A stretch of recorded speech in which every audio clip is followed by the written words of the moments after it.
자, 중요한 게 있어요. 어떤 지역은 사면 안 돼요. 위험한 거예요. 절대로 안 돼요. 5년 된, 10년 된 아파트들 있잖아요. 1년씩 떨어질 거예요, 분명히. 저는 이걸 언제 알았냐면 4년 전에 알았어요.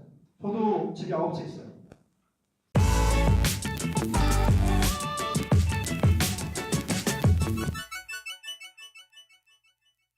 자, 중요한 게 있어요. 어떤 지역은 사면 안 돼요. 아까 제가 다 말씀드렸는데. 지방은요, 뭐 당연한 얘기고, 저희 딸도 알아요. 8살인데, 우리 동네 GTX도 들어오고, 교통요건도 좋아하니까, 부동산이 뛰지 않겠냐, 이렇게 생각하면 착각하는 거라니까요? 위험한 거예요. 절대로 안 돼요. 왜? 만세대가 잠실에 들어왔을 때 전월세가 떨어지는 거가 우리가 눈으로 확인했잖아요. 그런데 여기 얼마가? 15만 5천이 한 번에 입주 물량이 쏟아지게 되면요, 수도권은 굉장히 위험한 거예요. 굉장히. 자, 보세요. 한 4, 5년 정도 지나고 나서 여기에 새로 이제 사업시계가 나고 입주 들어가잖아요. 그럼 이 주변에 있는 5년 된, 10년 된 아파트들 있잖아요. 1년씩 떨어질 거예요, 분명히. 이래서 지방은 안 된다는 거 다 알지만 혹시 착각하시는 분들이 계신다는 말이에요. 뭐예요? 수도권은 괜찮지 아니에요. 수도권이 제일 위험해요.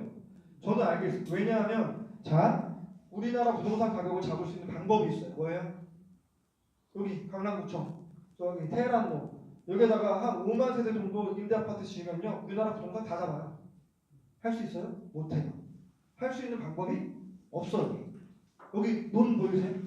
밭 보이세요? 그린벨트 있어요? 없죠. 그러니까 공급할 수 있어요? 없어요? 주택을 공급할 수 없어요. 공급을 하더라도 엄청나게 비싼 가격으로 할 수밖에 없어요. 그게 뭐예요? 왜 그래요? 평당가가 얼마인지 아세요? 테헤란로에? 고도상업 쪽에? 1억이면 제가 다 살게요. 평당가가 3억이에요. 한 평에 3억이라고. 현대가 한정부지 샀죠. 그게 얼마에 샀어요? 얼마에 샀어요? 관심 없어요. 10조 5천 5백억 샀거든요. 평당가가 얼마예요? 평당가가 2억 5천이요? 그랬으면 현대는 정말 땡 잡은 거예요. 4억 4천이에요. 현대가 그 땅을 평당 4억 4천 주고 샀어요. 그런데 하필 그 땅이 무슨 땅인지 아세요? 표준지예요. 표준지가 뭐예요? 우리나라 300개밖에 없는 땅이에요. 공시지가를 매길 때 기준이 되는 땅이에요. 원래 평균가가 3억이었는데 실제 그 현대가 샀을 때는 4억 4천이잖아요. 그럼 공시지가가 계속해서 올라가겠어요? 떨어지겠어요? 올라가겠죠. 올해 엄청 올라갔죠. 올해 10% 이상 올라갔잖아요. 제가 관심 있는 건 항상 뭐예요? 정부가 뭐 무슨 규제책을 내건 뭐 세계 경기가 어떻게 되건 별 관심도 없어요. 항상 뭐만 봐요? 수급만 봐요. 수요 공급만 본다고요. 항상 부동산 가격은 그렇게 움직이게 돼 있어요. 그러면 자, 우리나라에서 자, 제일 관심 있는 건 수요가 뭘까? 수요 이제 공급 얘기했으니까 수요 얘기 드릴게요. 이거예요. 이건 우리나라의 뭐예요? 가계별 가구수예요. 1인 가구, 2인 가구. 그러니까 파란색은 1인 가구, 빨간색은 2인 가구예요. 쭉 올라가서 2030년대로 되면요. 66.5%. 그러니까 우리나라 한 70% 정도의 인구가 다 뭐예요? 1인 가구, 2인 가구예요. 자, 2010년 이후에 면적별 아파트 공급 현황이에요. 자, 그러면 우리가 주로 알고 있는 33평짜리 아파트가 거의 대부분이죠. 60에서 25평, 30평짜리가 거의 대부분이 이제 67.6%니까. 그리고 그 이상 되는 거는 15.9%. 그리고 아까 말씀드렸던 1인 가구, 2인 가구가 살 수 있는 주택 공급은 현재 얼마예요? 16%예요. 구성원은 70%인데 이런 사람들이 차지하는 비중이 70%인데 이 사람들을 위해서 만들어진 주택 공급은요 얼마밖에 안 돼요? 16%죠. 그것도 전국 평균이에요. 이거를 앵글 얼마로? 수도권이나 서울로 좁히잖아요. 13%밖에 되잖아요. 13%밖에 되잖아요. 저는 이걸 언제 알았냐면 4년 전에 알았어요. 그래서 그때부터 엄청나게 샀죠. 저도 집이 9채 있어요. 한채는 아파트 하나는 이제 제가 별장천수 하나 있고 그다음 나머지 7개는요 다 주택대납자여가지고 이런 거만 샀어요. 전세 끼고. 3년 전에 샀던 강남에 있는 푸르미 선릉동에 있는 거 3억 2천 주고 샀어요. 전세가는 얼마였을까요? 그 당시 2억 8천에 샀어요. 그 내 돈 얼마 들어갔어요? 4천 들어갔죠. 4천 주고 샀어요. 그게 지금 전세가가 얼마일까요? 2억 8천짜리가 3년밖에 안 됐는데 3억 5천입니다. 3억 5천. 3억 2천 주고 산 전세 주고 산 게 3억 2천짜리가 전세가가 지금 3억 5천이고요. 매매가는요 4억에서 4억 5천 정도 합니다. 아무리 보수적으로 잡아도요 사업은 무조건 없습니다.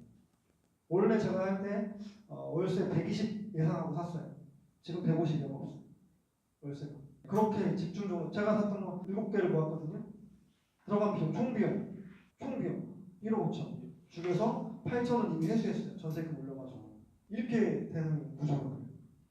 자, 그래서 이제 기준을 좀 드릴게요. 어떤 물건에 투자를 하지 말아야 되냐라고 하는 건 되게 간단한데, 공급이 많아질 지역은 절대로 하면 안 되겠다. 그게 어디라고요? 지방 수도권, 특히 수도권. 수도권은 절대로 하시면 안 돼요. 지방은 아무도 해서는 안 된다는 거 다 알고 있고 모두가 팔고 싶어 하니까 실수하는 경우가 없어요. 그런데 수도권에 있는 지역에 주택을 살려고 하는 분들이 꽤 많아요, 생각보다. 왜? 제가 살아보니까 너무 좋거든. 서울에 비해서 가성비가 좋아 보이거든. 수도권에 있는 40평대 아파트를 사시면 돼요, 안 돼요? 절대로 안 됩니다. 이미 싸요. 30평대 아파트랑 40평대 아파트를 비교하잖아요. 전세가도 더 싸고요. 심지어 매매가도 더 싼 데가 되게 많아요. 근데 이게 단기간의 일이에요? 아니면 계속 그렇게 될 것 같아요? 2년 뒤에는 어떻게 될 것 같아요? 4년 뒤에는 인구의 구조를 보셨잖아요. 10년 뒤에는요. 투자는 미래를 보고 하는 거예요. 인구의 구조가 어떻게 된다는 거를 우리 지금도 알 수 있어요. 실수하시면 안 돼요. 수도권에 만약에 40평대, 50평대 아파트 가지고 계시면 어떻게 돼요? 팔아야 돼요. 손해보면 팔아야 돼요. 더 손해보기 전에. 그죠? 그 다음에 뻔해지는데 뭐냐? 자, 공급을 하기에는 되게 애매한 지역, 공급이 쉽지 않은 지역. 그런데 수요는 더 늘어날 만한 지역. 펜션시티 이번에 막 조정받았잖아요. 감실 지역이. 그리고 강동까지 해서 공급량이 많아지면 전월세 조정받았잖아요. 걱정할 필요 있어요, 없어요? 없어요. 전혀 걱정할 필요 없어요. 뭐 하시면 돼요? 9월에서 10월 되면요, 전월세가 또 올라가요. 거기. 잠실이 어떻게 되는지 아세요? 2025년 되면 잠실의 부동산업의 피크를 찍을 거예요. 잠실 종합운동장 재건축 사업이 완공되는 시점이에요. 그거 뭐가 들어가요? J코엑스가 들어가요. J코엑스가 뭐예요? 현재 코엑스의 3배 규모로 J코엑스가 들어간다고요. 그리고 호텔 컨벤션 이런 것들 사업 규모가 어마어마하다고요. 아까 말씀드린 현대자동차 그거 있잖아요. 10조 5,500억 했다고 했잖아요. 다 미쳤다고 했어요. 막 주가도 떨어졌어요, 그 당시에. 근데 엄청 잘한 거예요. 그 앞에 영동대로 통합개발되거든요. 그러면 거기 GTX A 노선, C 노선, 수서 SRT, 60개 버스 노선 다 글로 들어가요. 잠실 종합운동에 30배 규모 되는 쇼핑몰이 거기 안에 다 생긴 지하도시가 생긴단 말이에요. 그게 뭐예요? 수요예요. 거기 일자리라고요. 일자리가 늘어나면 수요가 늘어나니까 공급은 제한적이니까 집값이 뛰는 이런 구조란 말이에요. 이렇게 보시면 틀리지 않아요. 자, 그러면 저가 하는 투자는요. 자, 사실 4년 전부터 알아가지고 저도 막 소개하고 그랬는데 뻔해요. 뻔해. 뭐가 뻔해요? 자, 첫 번째 지역은요. 어디만 해야 돼요? 막 서울도 막 이상한 데 하시면 안 돼요. 미아리 뭐 이렇게 뭐 신대방 이런 데 하시면 안 돼요. 뭐 하셔야 돼요? 강남, 용산, 종로, 강남, 용산, 종로, 영등포, 여의도. 그다음 강남 워낙 좋으니까 뭐 강동구, 광진구 이 정도 들어가고 그 다음에 9호선 들어가는 황금 노선 이 라인 있죠. 9호선이 왜 좋아요? 9호선은요. 뭐가 많아요? 수요가 많아요. 수요가 왜 많아요? 수요가 왜 많냐면요. 자, 김포공항 지나가죠. 마곡 지나가죠. 마곡에 15만 5천 들어가는 건 아시죠? 우리나라의 석박사급 인구 연구 인력들이. 그 다음에 목동 영창 지나가죠. 당산, 그 다음에 여의도 영등포, 그 다음에 강남 사고 다 지나가고요. 강동을 지나가는 거예요. 예, 그렇죠? 잠실도 지나가고 강남 다 지나가는 거예요. 강동까지 가는 거니까. 이게 뭐예요? 일자리예요. 이게 무슨 말이냐면 아까 말씀드렸죠. 강남에 있는 투룸의 월세가가 150 나와요. 그런데 10분 지하철 타고 광동이나 그 강서로 빠지잖아요. 이 구솔 라인 따고 그러면 월세가 얼마예요? 80이에요. 시간 얼마 걸려요? 10분 15분 걸려요. 그러면은 150 월세 내던 사람이 나 80만 원만 월세 낼래. 반으로 줄일래. 라고 하면 10분 15분 투자할만? 하잖아요. 네, 그러니까 9호선이 괜찮은 거예요. 결국은 무슨 싸움이에요? 수요 공급 싸움이에요. 잠재의 수요들이 더 늘어난단 말이에요. 결국 인구가 늘어나면 뭐가 생겨요? 주변에 인프라가 바뀌어요. 정부 예산이 거기에 투입되면 세수가 많아지니까. 이런 개념이라고 생각하시면 딱 맞으세요. 그래서 지역적으로는 그런 이제 주요 중심 지역만 하시면 된다. 경기가 좋으면 좋을수록, 경기 나쁘면 나쁠수록 중심 지역만 잘 되게 되거든요. 그러면서 약간 미시적으로 들어가게 되면요. 전 역세권만 해요. 역세권. 역세권은 뭘 역세권이라고 해요? 진짜에 가까운데. 네, 전철, 지하철역 가까운데. 그죠? 지하철 가까운데 걸어서 몇 분? 5분. 강남 인근 지역 7분도 괜찮아요. 왜냐하면 주변에 이렇게 보안이나 이런 것들이 되게 잘 돼 있고 전체가 다 인프라기 때문에 그래요. 7분을 넘어가시면 안 돼요. 걸어서요. 차 타고 아니고. 그 다음에 두 번째. 자, 작은 거 해야 돼요? 큰 거 해야 돼요? 작은 거 해야죠. 작은 거 하셔야 돼요. 작은 거. 작은 거의 기준이 얼마예요? 40제곱미터 이하예요. 전용 면적 기준 40제곱미터. 투룸이라고 생각하시면 돼요. 투룸 이하. 3룸은 안 된다는 얘기예요. 인구 구조가 바뀌는 거 보셨잖아요. 3룸 가면요. 나중에 월세도 못 받아요. 왜냐하면 가족 단위가 들어갔을 때는 전세로 살고 싶어 하지 월세를 내고 싶어 하는 사람들이 많지 않기 때문에 그래요. 그러니까 투룸 이하에 40제곱미터를 하시면 되세요. 새 거 해야 돼요? 오래된 거 하셔야 돼요? 무조건 새 거 하셔야 돼요. 왜 새 거 하셔야 돼요? 수리도 안 되고 세가 잘 나가고 하니까. 가장 중요한 건 우리 투자자잖아요. 투자자는 돈이 많이 들어가야 돼요? 적게 들어가야 돼요? 적게 들어가야 되죠. 돈이요. 똑같은 평수라고 하더라도요. 신축은요. 투자금이 엄청나게 적게 들어가요. 아까 지금 보셨죠? 3억 6천 주고 산 게 전세 얼마 맺혔어요? 금세 막 올라가면서 이미 전세가가 매매가 넘어섰잖아요.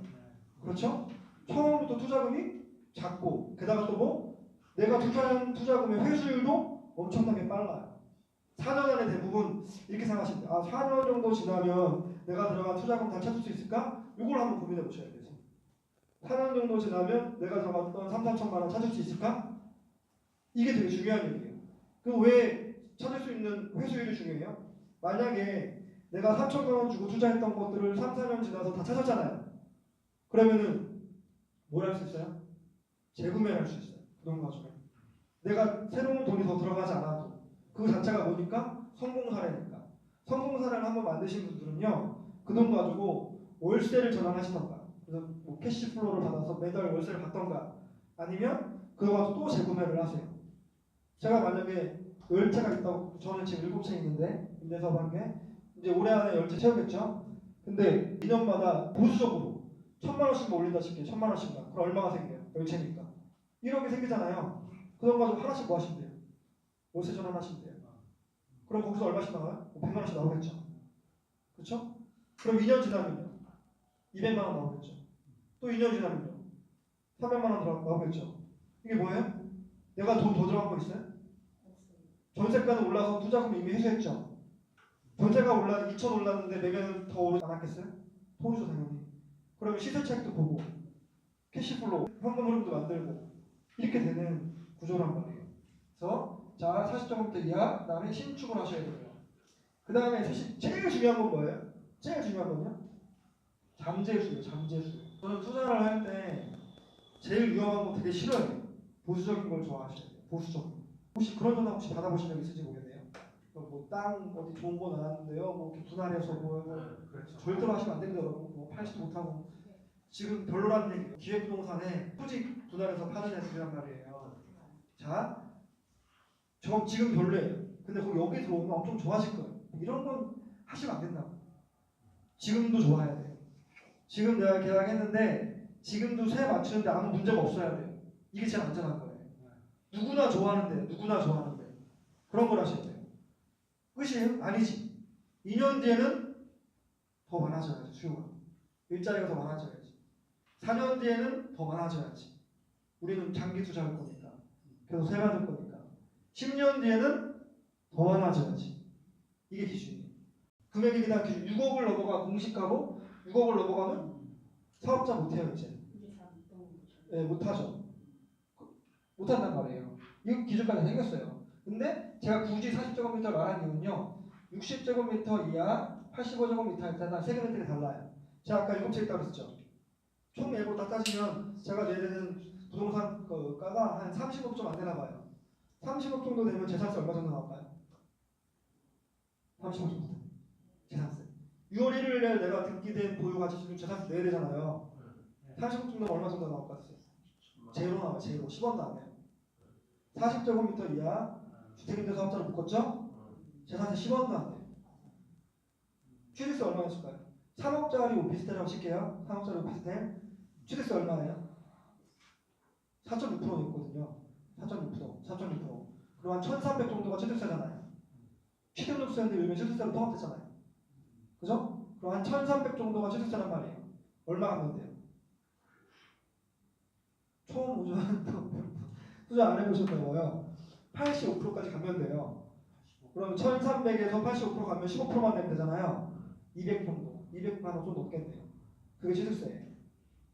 1,000만 원 세이브하고 들어간 거예요. 소득세. 월세를 100만 원 받아요. 소득세 얼마 낼까요?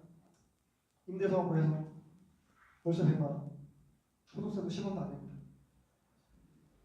111만 원까지가 면세점이에요. 111만 원까지. 월에 111만 원까지가 면세점이고요. 연에 2천만 원이면 세금 얼마 낼까요? 내가 연에 2천만 원을 벌어요. 임대사업으로만. 내 근로소득하고 관계없어요. 근로소득이 1억이든 2억이든 월에 관계없어요. 그 분류가세니까. 그냥 임대사업 소득세로 2천만 원을 벌었어요. 1년에. 2천만 원 정도 벌었으면 세금 얼마 정도 냈으면 좋겠어요. 면세점은 아니니까요. 세금 내야 돼요. 200이요? 아, 너무 훌륭하시네요. 7만 원만 내시면 돼요. 75%까지 감면이에요. 2천만 원 벌 때 한 7만 원 내시면 돼요. 소득세. 제일 중요한 건 뭐예요? 양도세. 양도세는요. 이게 좀 이제 강화됐어요. 작년에 계약했던 것들은요. 1억이 올라도 양도세를 10원도 안 냈어요. 근데 올해부터는 1억이 오르면 한 1,200 내더라고요. 근데 중요한 건 뭐예요? 부동산은 샀다 파는 게 아니에요. 네? 샀다 파는 게 아니라 뭐 하시는 거예요? 보유하시는 거예요. 수집하시는 거예요. 강남에 지금 보세요. 종부세 뭐 올리고 재산세 올리고 공시가 현실화한다 해서 강남에 집 파는 사람 보셨어요? 저는 못 봤어요. 한 번도 못 봤어요. 어차피 안 팔 거예요. 자기 세 채를 있든 네 채를 있든 안 팔 것 같아요. 저도 부동산을 산 적은 있지만 팔아본 적 없어요. 그래서 중요한 건 뭐예요? 안 팔 때 사야 돼요.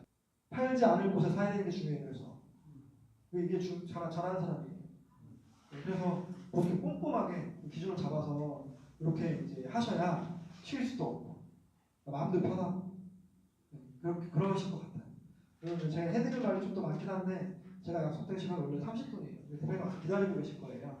네, 그래서 뭐 한 3분 정도만 쉬었다가 2부 세미나 대표님 모시고 진행하도록 하겠습니다. 마치겠습니다. 감사합니다. 지금 그 세금 없다고 말씀하신 거 있잖아요. 네. 그 가구수 많아도 4주택 관계없이 주택 사업자 묶으면요 가구수에 해당이 안 돼요. 그러니까 예를 들면 제가 이제 살고 있는 거주하는 아파트 한 채 있잖아요. 나머지는 다 주택 사업자 묶었잖아요. 그러면 저는 제가 산 집도 한 3억 올랐거든요. 수도권에 있는데도. 그럼 그 3억에 대해서 세금 낼까 안 낼까요? 안 내요. 1가구 1주택 양도세 비과세 혜택 볼 수 있어요. 나는 가구수가 몇 개 있는 거예요? 하나 있는 거예요. 총 9채지만 나머지 8개는 주택임대 사업자 묶었기 때문에 내가 소유한 주택은 하나 있는 거예요. 1가구 있는 거예요. 1가구 1주택 양도세 비과세 그럴 수 있는 거예요. 그러면 임대사업으로 묶을 수 있는 주택은 몇 개나 될까요? 아니 99채. 저는 70채를 하는 게 목표고 그럼 이게 85제곱미터 이하 면서 6억 이하야만 되는 거죠. 원래는 이제 크기만 규제가 있었는데 이제 금액 규제가 생겼어요. 임대사 신청할 때 6억인데 그러니까 보유하고 때 6억이 넘었어. 그럼 그건 상관없죠. 보유하고 네. 넘은 거는 네, 사업자 그러니까 그게 유리한 거죠. 그래서 6억 이하를 하시면 되세요. 사업자 등록한 시점으로. 네, 그렇죠. 네. 법은 소급 적용하지 않으니까요. 그리고 한 가지 여쭤볼게요. 네. 이가 우리 집인데 제가 젊은 경우에는 아파트를 그냥 받았는데 아들 제가 갖고 있는데 900을 됐고요. 다른 거를 나가고 갖고 있는데 900 나와요. 900 나오는데 그리고 하나를 자식 앞으로 정렬을 하는 게 낫는지 아니면은 남편 앞으로 정렬하는 게 낫는지 그거 좀 알고 싶어갖고요. 지금 안 하시는 게 좋습니다. 안 하는 좋아요. 다 내가 가지고 있어요. 갖고 있으면서 임대 사등록을 하는 게 나아요. 기준에 하나는 기준에 맞으세요? 네? 저 기준에 맞으시면 기준에 네네네 적은 개수 일부러요. 안팔 지역이 어디시신데요? 저는 어왕시 내선동요 다가구 주택임대 사업자는요. 네. 안 팔 거 그런 걸 보셔야 돼요. 계속 오래 근데 아까 가시면. 이야기 들어보니까 그 수도권에 그는 안 좋다고 하는데 그렇죠. 그럼 저 같은 경우에는 팔아야죠. 안 팔 적 있잖아요. 오랫동안 가지고 있을 거는 사업자 내시고 근데 꼭 이제 내려갈 것 같은 지역들 있잖아요. 네. 그런 거 사업자 내시면 안 되고 팔아야 되고 아니면 뭐 당장 안 팔더라도 사업자를 내시면 안 돼요. 그거는 좋은 생각이 아니에요.